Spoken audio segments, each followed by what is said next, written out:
So let's kind of jump into that first around what is deed funding. Let's start with that. What is deed funding? Um, let's think about deed funding from a perspective of Title Max. I'm not sure if all of you are very familiar with Title Max in terms of what that is.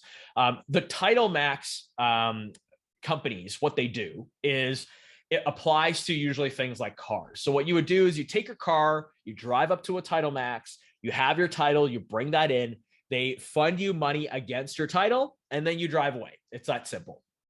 Then you come back, you pay back the funding as well as any amounts that are owed, and then you take your title back, and then you go home.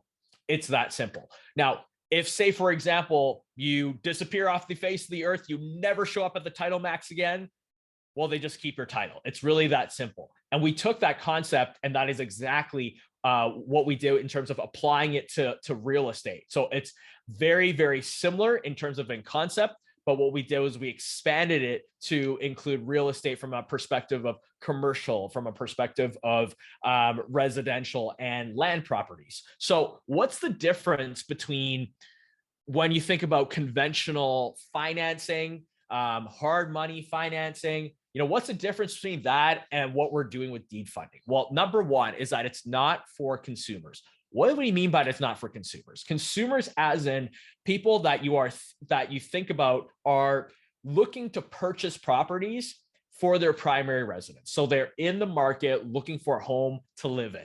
This is not the product for that. Like Lorna said, this isn't going to be the product for everybody. Reason is because this has a very specialized and specific use for what is to use for. So it is really for investments. It is also not a loan. We're not loaning you money. And the reason for that is that we're actually funding, which means we, with our private investors, we're coming in as capital partners to partner alongside you in your real estate properties and your projects. So you're probably wondering, well, what exactly do you mean by that? Tell me a little bit more about what you're talking about. Well, let's jump into that.